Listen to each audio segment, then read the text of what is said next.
All Hit Radio.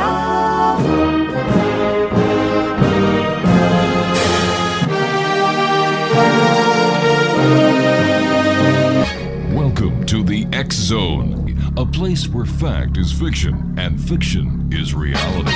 Now, here's your host, Rob McConnell.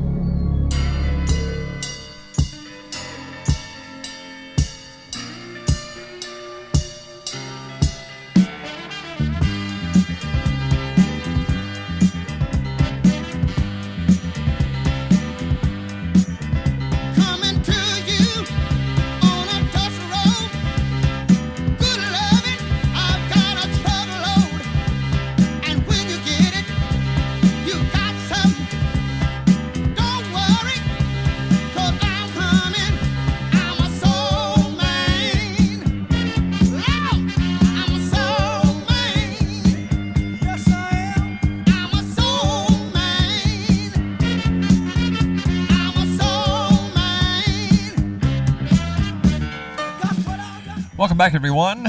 Hour number 2 of tonight's show. My name is Rob McConnell. This is the X Zone, and we're coming to you from our studios in Hamilton, Ontario, Canada, on the X Zone Broadcast Network and the Talkstar Radio Network.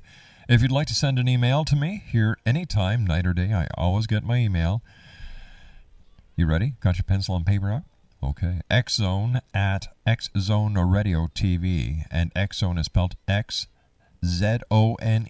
at xzoneradiotv.com. You can chat with me here as well during the show on MSN Messenger. The address there is xzoneradiotv at hotmail.com, and our website www.xzoneradiotv.com. My guest this hour is Willie Windwalker Gibson, who lives in Louisville, Kentucky. Willie is a Cherokee and Irish and is a sensitive, can hear and see spirits. He is also a minister and shaman and does paranormal consulting and paranormal investigations, as well as clearing and cleansing ceremonies when and if needed.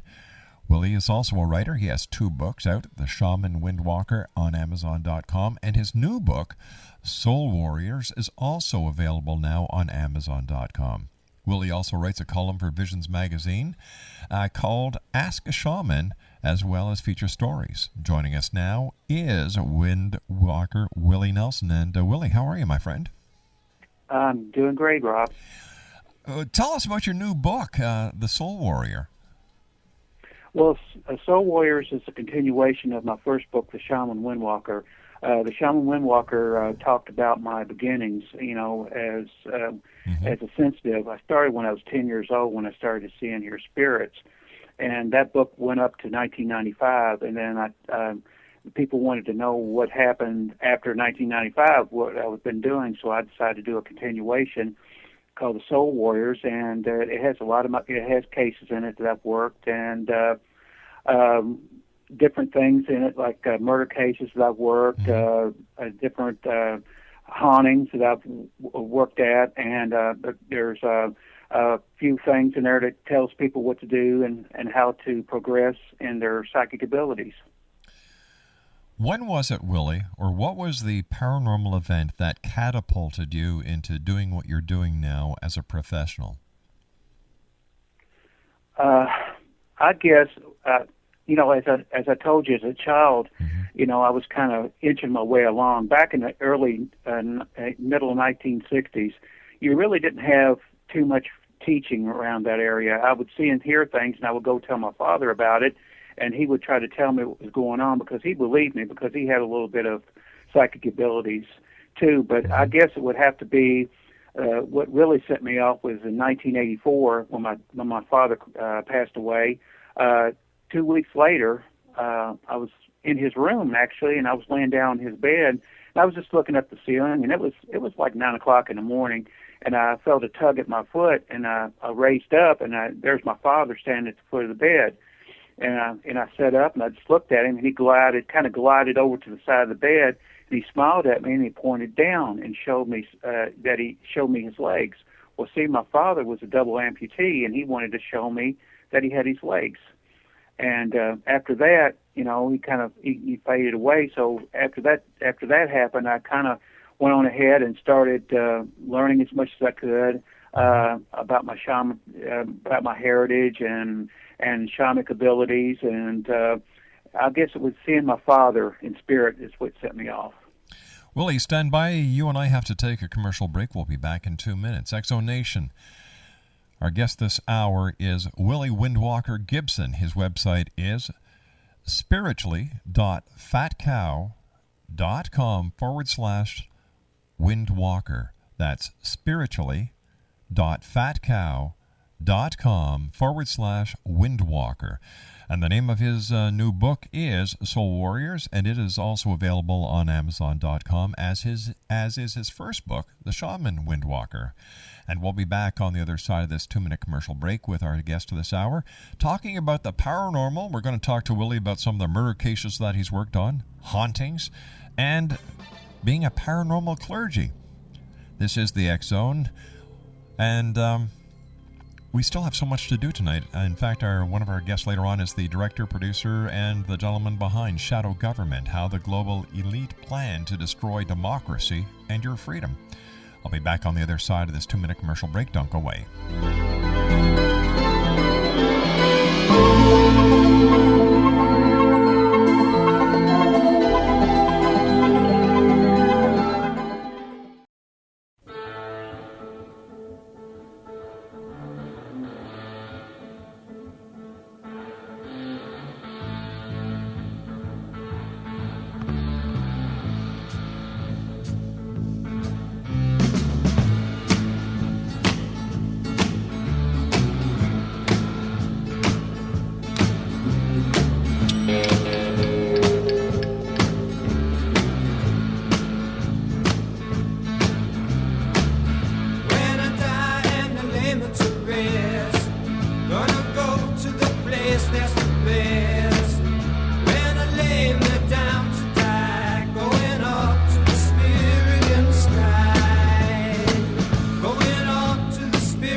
Willie Windwalker Gibson's my special guest to this hour, X-Zone Nation. And what was it like seeing your dad, who had passed recently, at the bedside with both his legs there? Your dad was a double amputee, and there he was in front of you with, you know, his legs and in spirit. How did you feel? Were you afraid? Did you feel honored that your dad had made the transition back in order to comfort you and to show you that he was all right? I felt honored. I think he knew down deep inside that I was worrying about... I was the one that signed the paperwork to have his legs taken off because, he had gangrene because of diabetes, and he knew that was playing on my mind, so he come back for that reason, to show me that he was fine, he had his legs, and it was great seeing him. I tried to touch him, and he kind of backed away and shook his head no, and I think it was kind of like a transitional thing that I wasn't supposed to touch him at that time. So it was a great feeling to see him, to see, he had a full body, and he was happy. I mean, he was glowing, and he was all in white, and after he showed me, he just kind of faded out. So I wasn't scared. I was just relieved that I guess he just is telling me, don't worry about it, I'm fine. Was that the last time your dad has appeared to you in spirit? No, a couple more times. I was working one night at a hotel. I was working security, and I was walking down a hallway, and it was dimly lit, and I was walking down the hallway, and I seen this man started walking towards me, and as I got closer and closer, I could see it was my father. And as he got right up to me, he said, "Hi, Willie," and I just looked at him. I said, "Dad?" I said, "Yeah." I said, "Well, what are you doing here?" He said, I just wanted to come and see you." I said, "I'm glad to see you." And he said, "I just wanted to let you know, everything's fine, and I'm watching over you. I'm with your grandfather, I'm with your grandmother, and I'll be watching over you." And I reached out to touch him. He let me touch him this time, and he was solid. And I kind of backed away, and I said, "Well, I'm glad to see you, Dad. Do you want me to tell, my brothers and sisters anything?" And he said, "Just tell them that you saw me, and I'm watching over him, and watching over all of them and the grandkids." And when he did that, he smiled at me, and he just disappeared. So that was one other time that I saw him. And then, of course, a couple of times if something's going on in my life and I need a kind of a push, he either comes to me in a dream, or he'll appear in front of me and give me comfort with it. Do you see other spirits as well, or do you just see your dad? Oh, I see other spirits as well. In fact, it's to a point where I have to kind of block myself off, or it would be kind of overwhelming. But I know when I go out on cases and things, when people call me for different cases, like I'll get a call and something's going on in my house, can you come and check it out for me? Or I'll go out with other teams. They'll contact me to want me to go out and see if I can see anything or feel anything. I kind of get myself into that mode and open myself up to go in and see if I see anything in the house or any properties or anything like that. And I got to make sure that I don't bring anything home with me too, because I have a tendency to they kind of want to follow me around, because I've got that energy where they know that I can see them, and they try to get me to give messages, or a lot of times they'll come to me if they don't know what's going on, and I'll cross them over. So how do you make sure you don't bring unwanted spirits or energies or entities home with you, and how do you block them? Well, every time I go out on a case, I do a prayer and put a white light of protection around me, and I also bring my spirit guides in for protection too, and it works very, very well. I haven't brought anything home with me yet. As a matter of fact, I've got my entire home blessed. And it's really sacred ground, because I've got everything blessed on the property. My house is blessed. I've actually seen spirits come as far as up to my property line and stop, because I've got my property blessed. Now, spirits, you got good spirits and bad spirits. So good spirits won't force themselves. That's why I have to put up a kind of a barrier, because a lot of times if I go out and have to do a clearing or something like that, they might try to follow me home, and that's why I have to put up my protections. Now, let's say someone listening tonight believes, Willie, that their home is in danger, that there may be some negative spirit entity or demonic presence trying to get into their house, and they'd like to protect themselves and their family. What can they do until they contact a person like yourself?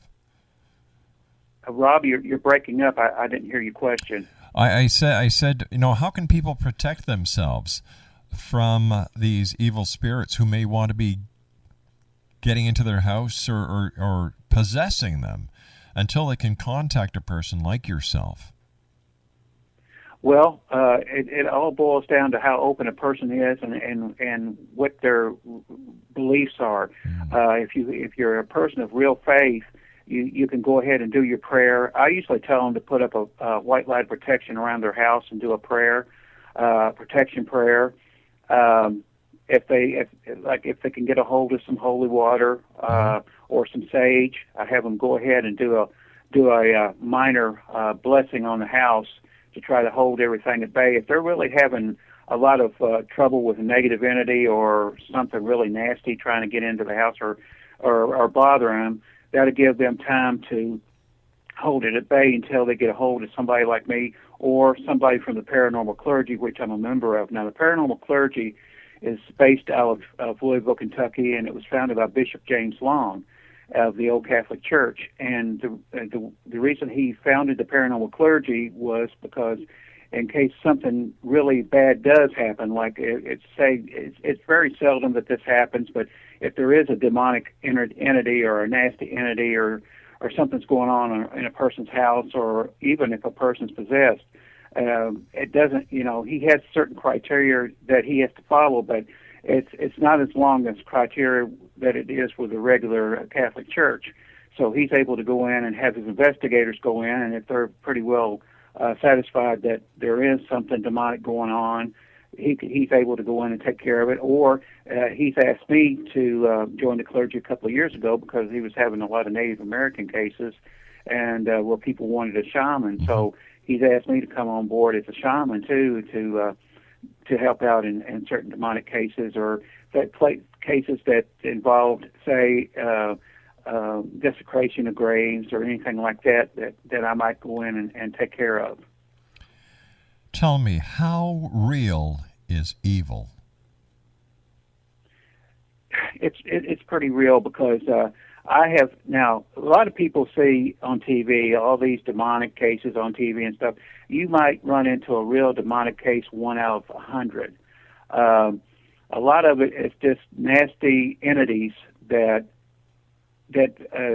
prey on people, that move things around and attack people and scratch people and things like that. They're not really demonic. They're just, if they were nasty in human form, usually when they transition over, they're nasty too, in spirit form too. So they're really pretty easy to get rid of. If you do run into a demonic case, a lot of these paranormal groups, they'll go out and if they run into a nasty entity, they'll figure it's demonic. Not true. I mean, you have to, if they figure that they run into something like that, they need to get a hold of a member of a clergy, to go in and see if that's really what's going on. A lot of times it's just a bad entity in there. And I know one case I worked on, it tried to make me think it was a demonic entity, and it wasn't. It was just I call it a punk spirit, and it didn't take me long to banish it from the apartment that it was in. It was plaguing 2 women in the apartment, and it was scratching them and pushing them and things like that. But when I went in with a group, I went in and did a clearing and took care of the job. Now, while you were in that house, did you actually see the spirits scratching and pushing these people around, or is this what they reported to you? Well, the paranormal team that came and got me was working on the case. They actually took pictures of the scratches and the burns. There was also burns. No, that's not what I'm asking. I said, was it actually seen happening, or was this the after effect of the demonic interaction? Oh, it was seen. It was seen happening. Then let me ask you this. Let me ask you this, Willie. If you can't see these spirits, how can they scratch you? It's the energy that they project. Now, I've gone into like in one haunting, I went into to clear out a house. I actually got scratched outside the dwelling as I walked up to it.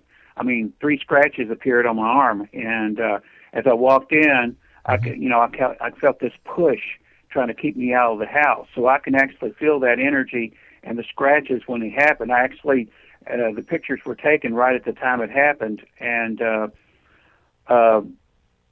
the actual force, you can actually feel it. I understand that, but the pictures were taken after it happened, not while it was being done, right?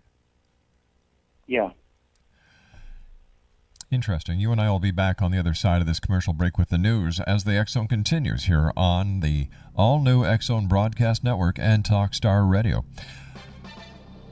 Willie Windwalker Gibson is our guest. His website is http://spiritly.fatcow.com/Windwalker. And of course, we'll have a link to Willie's website at xzonepodcast.com, or you can go to iTunes as well. All our shows are on iTunes. My name's Rob McConnell. This is the X Zone, investigating the world of the paranormal, and the science of parapsychology continues on the other side of this break. Right here from our studios in Hamilton, Ontario, Canada, on the X Zone Broadcast Network and Talkstar. Don't go away.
afraid of no ghosts.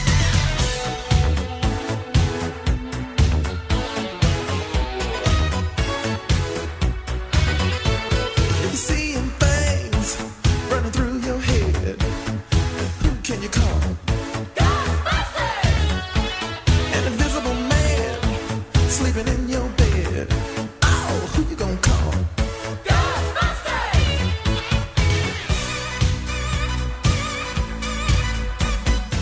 All right, Windwalker Willie Gibson is our special guest. I'm sorry, it's Willie Windwalker Gibson.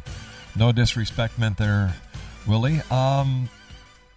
You and I were talking over the news break about a case that you're working on. You write for Visions magazine, and in fact, the case that you're going to be talking about now is featured in the magazine. And this, apparently, from what you were telling me, Willie, is an entire neighborhood that is haunted. Yes, what it was, this neighborhood was built on an old plantation, part of an old plantation, the whole neighborhood. And this one particular house contacted me, and the lady that lived in the house said there were some things going on in her house, and she wanted an investigation.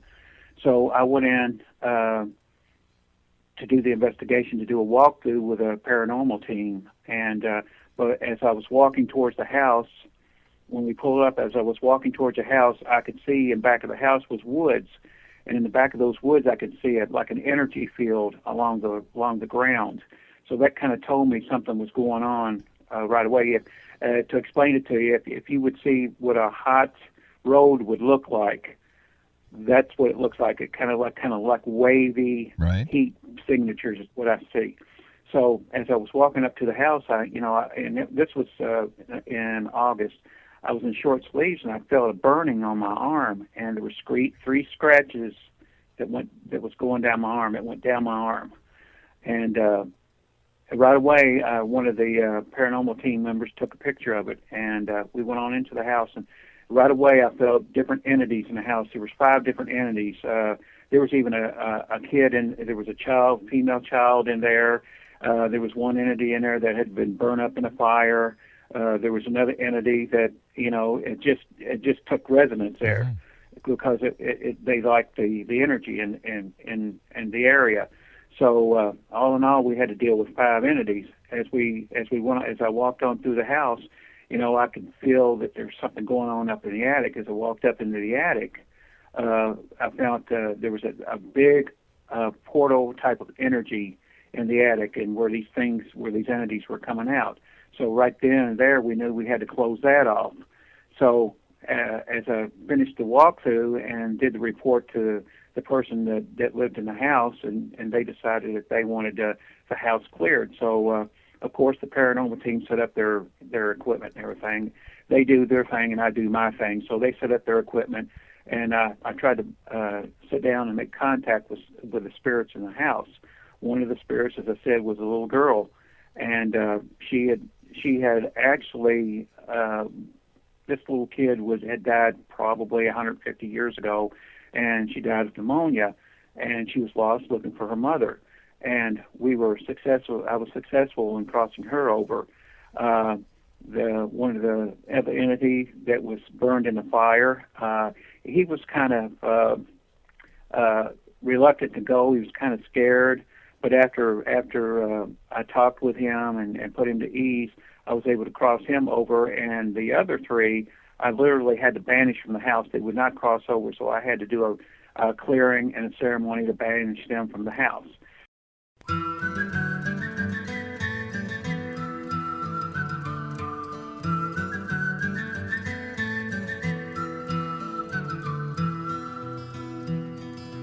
All around old Cape Horn, ships of the line, ships of the morn. Some who wish they'd never been born, they are the ghosts of Cape Horn. All around a riddle-de-rum with a rim-dim-diddy and a rum-dum-dum. Sailing away at the break of dawn, they are the ghosts of Cape Horn. See them all in sad repair, demons dance everywhere, southern gales, tattered sails, and none to tell a tale. Come on. Welcome back, everyone. There is a Spirits of Fall festival that's hosted by Spiritually Speaking and Windwalker and Shaman, is it? This coming October. Yep. And Willie, tell us more about it. It's called Spiritually Speaking presents Spirits of Fall Festival. It's going to be October the 9th, 2010 in Louisville, Kentucky at the Holiday Inn Southwest. And it's from 10 a.m. to 7 p.m. And we're going to have booths. We're going to have lectures on the paranormal, different paranormal investigators. We're going to have Bishop Long there doing a lecture on demonology. I'll be doing a lecture on spirit guides and psychic abilities. Other lecturers is going to be Rick Hayes, a medium. We're going to have different paranormal groups there setting up booths. Some of the proceeds is going to be going to Make-A-Wish Foundation. The admission fee is $6. So, you know, it's a good thing for an all-day thing, you know, to come and learn about the paranormal. And a lot of these conferences, you know, they charge a lot of money to get in. I mean, some of them charge as much as $50 to get in. When you get in there, you don't see anything. So this way, what we're doing, we're just making it affordable for people to come in and learn about the paranormal. And, you know, we're going to be doing lectures all day, and then go booths and see different paranormal investigators, different mediums. We're going to have vendors there, you know, selling different things, and of course, like I said, some of the proceeds will benefit the Make-A-Wish Foundation. That's a very good charity for us. We like to help the kids out, and hopefully we'll have a good time. Everybody have a good time there, and everybody come there, and they'll have a lot of fun. And that's this coming October. And what are the dates in October, Willie? I can't find them on your brochure. October the 9th. We're just going to have it for one day. Oh, there it is right there, October the 9th. Mm-hmm. Willie, I'd like to thank you so much for joining us again here on the X Zone. But I do have one more question for you. Why are there so many people experiencing paranormal events these days than 20, 30 years ago? I actually believe it's the earth changes, and a lot of things are starting to open up. People don't realize that there really is things called portals, and this energy opens up, and a lot of this paranormal activity is starting. And I'm finding when I go out on a lot of cases that different places, you know, like even houses have portals opening up in them and things coming out. I mean, a house can lay dormant for 30, 40 years, and when these portals open up, I mean, it comes very active. So a lot of it's got to do with earth changes. Willie, thanks very much for joining us. Take care of yourself, my friend. Give our listeners your website, please. It's spiritly.fatcow.com/windwalker/. Willie, until the next time you and I meet here in the X Zone, take care of yourself. Always great talking to you. And X Zone Nation. Thank you, Rob. Once again, that's Willie Windwalker Gibson. He is the organizer of the Spirit of Fall Festival. That's going to be held in Louisville. Along with Melissa White. Yes. That's this coming October the 9th. Once again, his website is, spiritually.fatcow.com/Windwalker. I'll be back on the other side of this commercial break with the news as we continue here in the X Zone, live and around the world from our studios in Hamilton, Ontario, Canada, on the X Zone Broadcast Network and the Talk Star Radio Network. Don't go away.